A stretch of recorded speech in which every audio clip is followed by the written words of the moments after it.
I've seen GenZs getting tear gassed.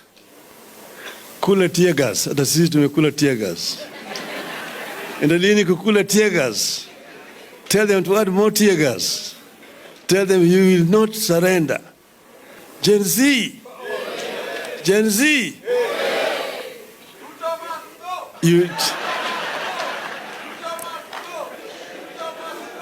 They told me, Baba, kaa nyumbani.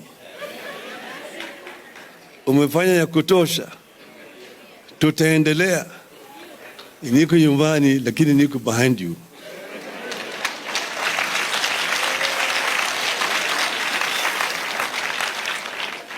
What this country now requires is a serious dialogue.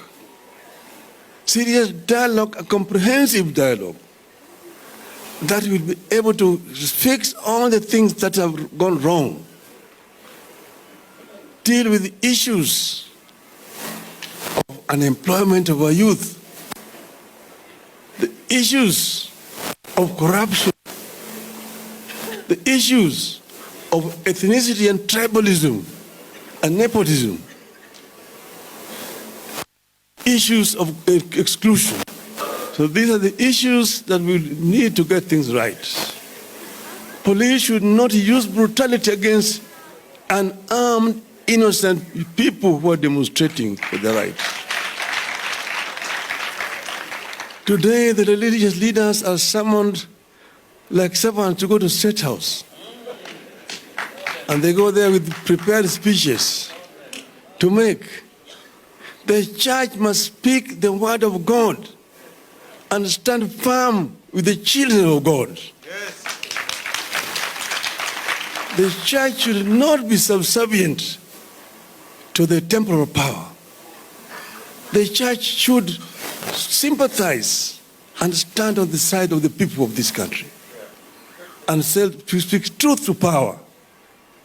If things go wrong, take truth to power.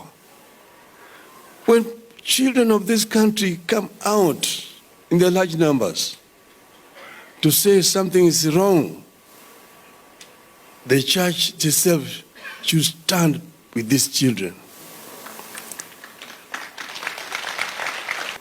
If you're talking about fighting corruption, first address the issue of corruption within civil service.